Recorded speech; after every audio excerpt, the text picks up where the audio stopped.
जीव पापनाश कारणं भवेश्वरम् स्वीकृतं च गर्भवास देहपाशमीदृशम् यापितं स्वलीलया च येन दिव्यजीवनम्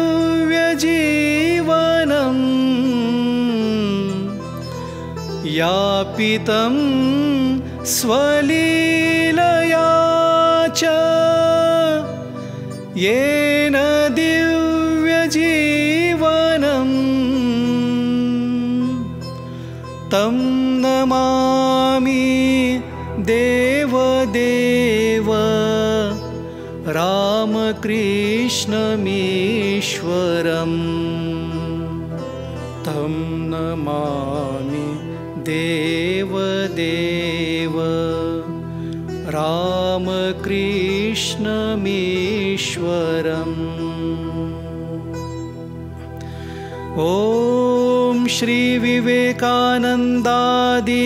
सच्चिस्य सुपूजिताय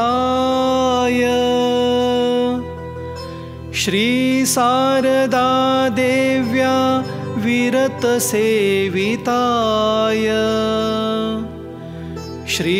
श्रीरामकृष्ण परमहंसाय अवतारवरिष्ठाय च ते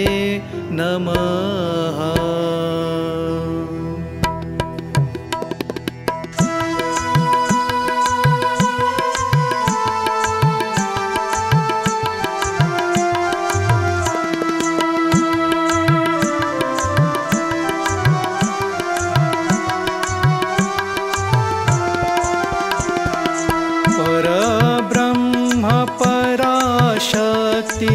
जगद्रूप रामकृष्ण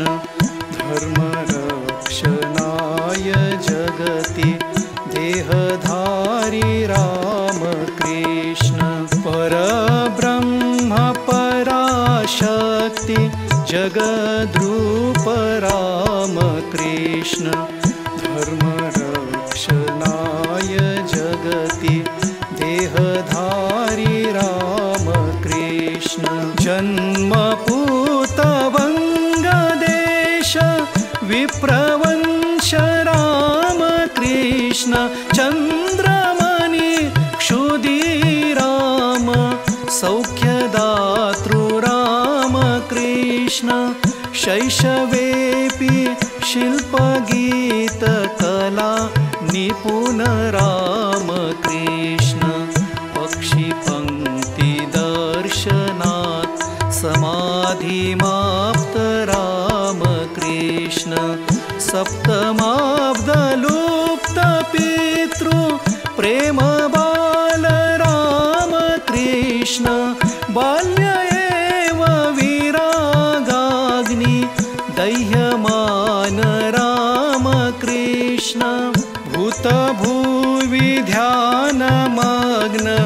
बालयोगी रामकृष्ण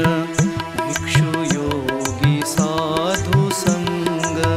मोदमान रामकृष्ण परब्रह्म पराशक्ति जगद्रूप रामकृष्ण धर्मरक्षणाय जगति देहधारी रामकृष्ण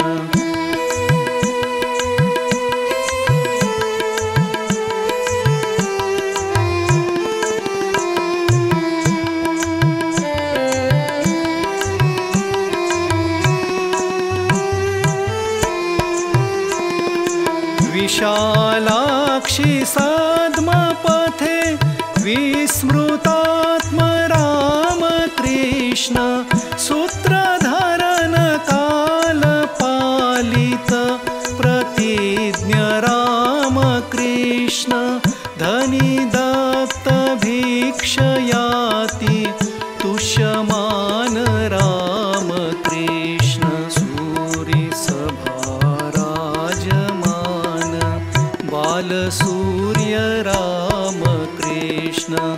शैवरात्रि नाटके शिवायमान राम कृष्ण श्रीनिवास वलयकार पूजितांग्री राम कृष्ण सदा भक्ति गीत देव पूजनरत राम कृष्ण कृष्ण रागयुक्त राधे कायमान राम कृष्ण परब्रह्म पराशक्ति जगद्रूप राम कृष्ण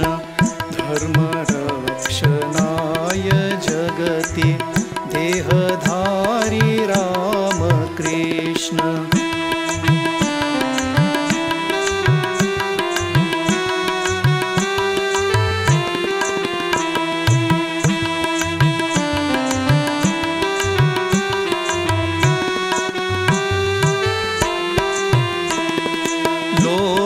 लोकशिक्षणं विहाय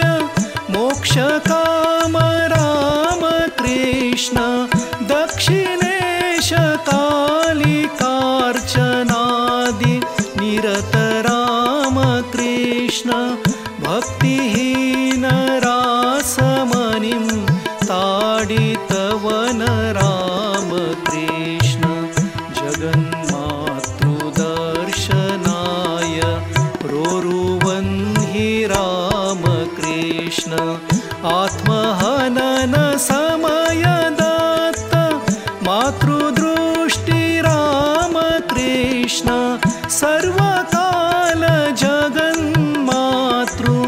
दृष्टि भरित राम कृष्ण शिवोन्माद निरासाय कृतोद्वाह राम कृष्ण विवाहे कृते पितवा चलं मनो राम कृष्ण परब्रह्म पराशक्ति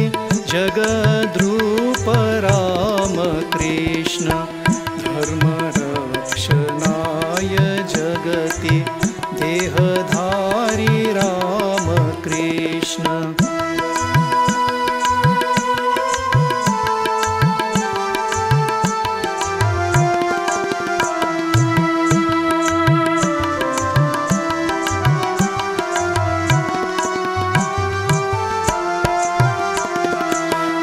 भैरवेय पादतले शिष्यभूत राम कृष्ण तंत्रशास्त्र साधनेन सिद्धिमाप्त राम कृष्ण भक्तिमग्न चित्तयुक्त परम भक्त राम कृष्ण राम भक्ति विस्मृतात्म वानर सम राम कृष्ण कृष्ण भक्ति विस्मृतात्म राधिकैव राम कृष्ण तोतापुरी विदित वेद शिरस्तत्व राम कृष्ण चिरसमाधि मेरु शिखर दृढ स्थान राम कृष्ण साधन समयेऽपि शिक्षितात्मगुरो राम कृष्ण परब्रह्म पराशक्ति जगद्रूप राम कृष्ण धर्मरक्षणाय जगति देहधारी राम कृष्ण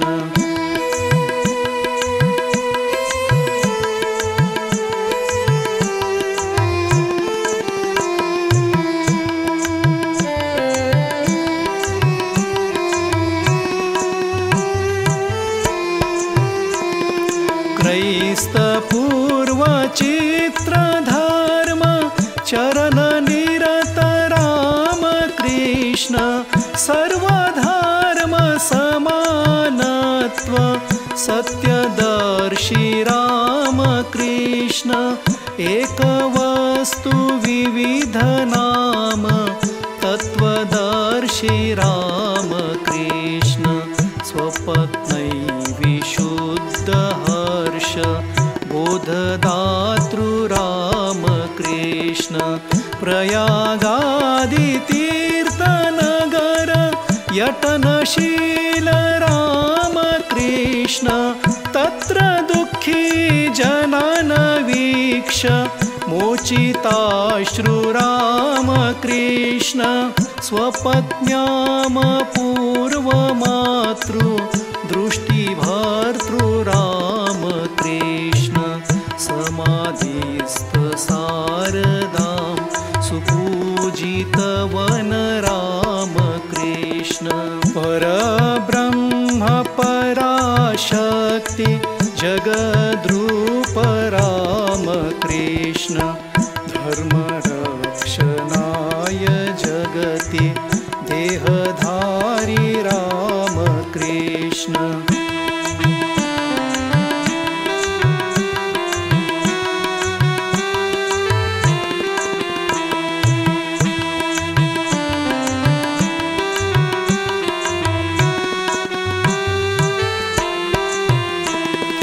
ब्राह्म सभ्य केशवादि कर्षितवन् रामकृष्ण भक्त सेवकागमं प्रतीक्षमान रामकृष्ण साधु शिष्य भक्त वृंद भृंग कमल रामकृष्ण साधु शिष्य भक्त हृदय कमलतरणि रामकृष्ण नरेन्द्रादि छात्रकोटि शिक्षमान रामकृष्ण भक्त पापकर्षण द्रुजयाग्रस्त रामकृष्ण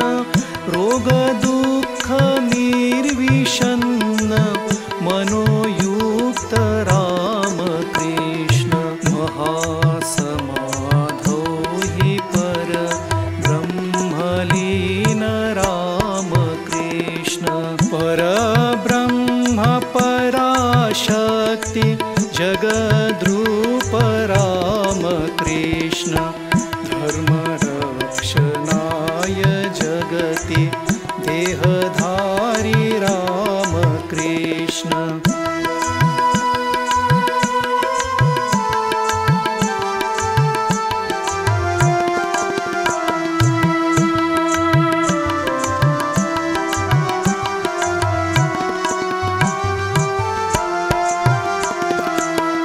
निर्विकार निराकार परब्रह्म रामकृष्ण जगत सृष्टिकर्तृ पातृ हंतृ देव रामकृष्ण तैलवतिलेषु जगत्यभिव्याप्त रामकृष्ण सर्वभूत हृदय देश बुद्धि साक्षी रामकृष्ण साधकाद्यनुग्रहाय वपुर्धरसि रामकृष्ण सुन्दरतनुदीप्तवदन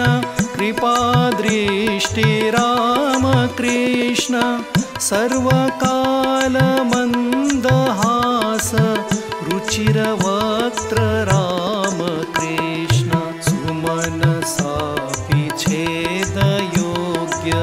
मृदु शरीर रामकृष्ण परब्रह्म पराशक्ति जगद्रूप रामकृष्ण धर्मरक्षणाय जगति देहधारी रामकृष्ण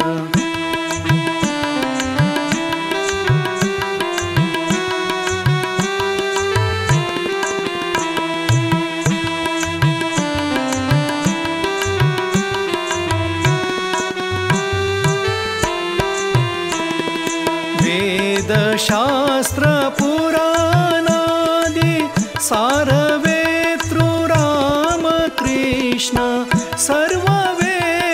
शास्त्रवाक् प्रमाणकर्तृ रामकृष्ण ज्ञानी जनो यस्य पदे भकायितो रामकृष्ण कुशलमते तीक्ष्णमना प्राज्ञकवे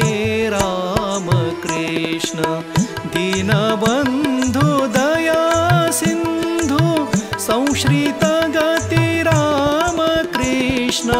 अपरिशुद्ध गिरीशचन्द्र शरणदातृ रामकृष्ण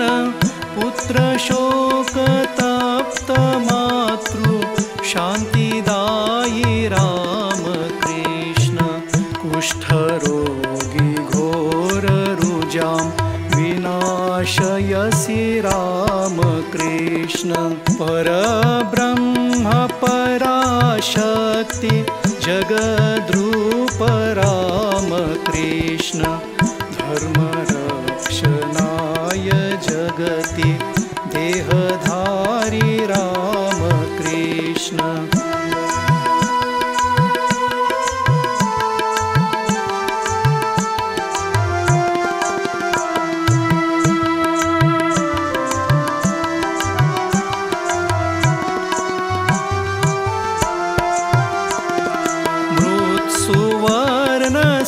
समानत्व दर्शितवन् रामकृष्ण सर्वदशा कनककाम वर्जितयति रामकृष्ण आमरणं प्रास्खलित ब्रह्मचर्य रामकृष्ण निखिलतमो शेषहन्तृ भासमान रामकृष्ण घनीभूत सत्यवयुन हर्षरूप रामकृष्ण प्रेमरूप पूर्णरूप शक्तिरूप रामकृष्ण सकल कुवासना बीज नाशकारी रामकृष्ण कलुषहरण मधुरधरन भवसुवैद्य रामकृष्ण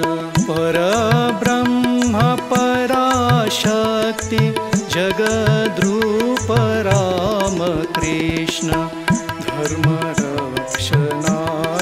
जगति देहधारी रामकृष्ण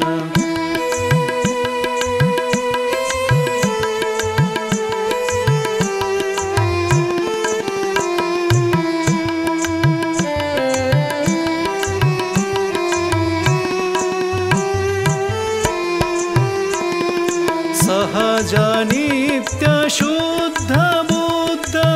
मुक्तरूप रामकृष्ण ध्यानयोग सिद्धिमचिर माप भवान् रामकृष्ण निर्विकल्प सिद्धिमाप्त राजयोगी रामकृष्ण देवनाम निशामना अश्रुविमुग रामकृष्ण लोकसंग्रहाय सतत कर्मनिरत रामकृष्ण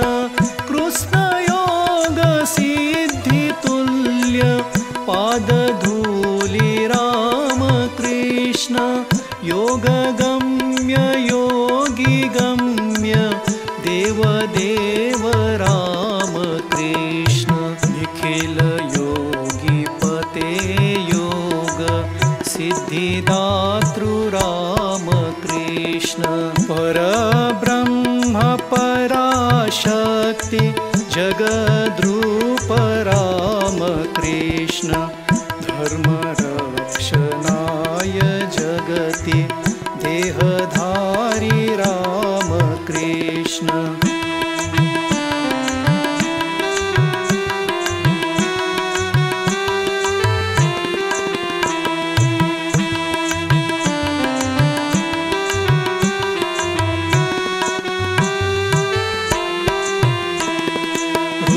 दृश्यमहन्यदृष्टमपि भवत्येव रामकृष्ण अद्यगूढ ईश्वरोऽपि तथा भवति रामकृष्ण माययापि हि तत्त्वाद् वीक्षितस्तु रामकृष्ण हेमकामगनं कुमा एति वेद्मि रामकृष्ण तस्य बन्धुरहङ्कार इति ऋतो रामकृष्ण भक्तिहीन पण्डितस्तु गृध्रसमो रामकृष्ण साधिकार पुरुष एव गुरुर्भवेद रामकृष्ण असति जगति मग्नजनो मुक्त एव रामकृष्ण परब्रह्म पराशक्ति जगद्रूप रामकृष्ण धर्मरक्षणाय जगति देहधारी रामकृष्ण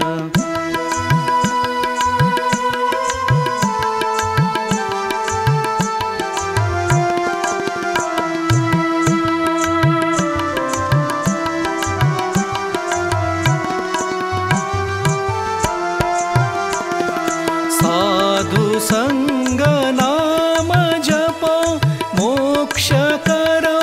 रामकृष्ण मलिन वासना त्यजेदि साधन क्रोध रामकृष्ण सस्पृहस्य मुक्तिवचन मस्ति किं नु रामकृष्ण आत्मजय स्त्रीषु मातृ भाव एव रामकृष्ण श्रद्धान इमा मुक्ति मचिरमाप रामकृष्ण ईश्वरे प्रपत्तिरस्ति सुलभ पथो रामकृष्ण विना शुद्ध मलिन विवेकेन मृगो रामकृष्ण परानुरक्त ईश्वरे मुक्त एव रामकृष्ण परब्रह्म पराशक्ति जगद्रूप रामकृष्ण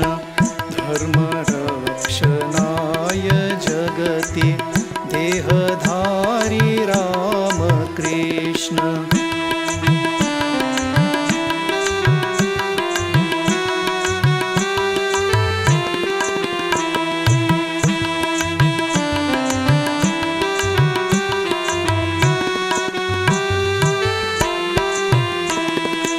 ज्ञान कर्म भक्ति पथा विमुक्तिदा रामकृष्ण निर्गुणं च गुणयुतं च परब्रह्म रामकृष्ण ईश्वरोऽपि याचनादि कृष्णिरमुद रामकृष्ण हरेर्नाम गृहे भयं नास्ति रामकृष्ण अनायास मृत्युमेव यच्छ गुरो रामकृष्ण दैन्यशून्य जीवनं प्रयच्छ देव रामकृष्ण क्लेशरहितमेव मनो मे कुरुष्व रामकृष्ण सत्यपूतवचो मेस्तु मुखे सदा रामकृष्ण परब्रह्म पराशक्ति जगद्रूप रामकृष्ण धर्मरक्षणाय जगति देहधारी रामकृष्ण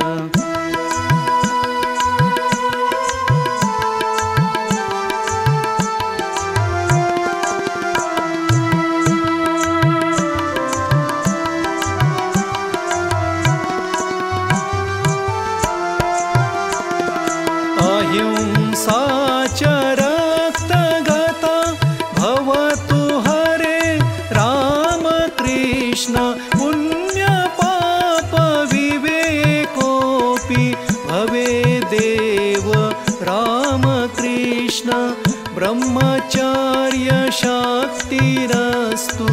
मेहि मनसि रामकृष्ण रुद्रवृत्तिरपि मदीय हृदि च मास्तु रामकृष्ण मतिं देहि बलं देहि पदे स्थलं रामकृष्ण शुद्ध भक्तिरपि तवास्तु पदाम्बुजे रामकृष्ण राम एव कृष्ण एव भवानुभय रामकृष्ण ब्रह्मरूप शक्तिरूप परमहंस रामकृष्ण परब्रह्म पराशक्ति जगद्रूप रामकृष्ण धर्मरक्षणाय जगति देहधारी रामकृष्ण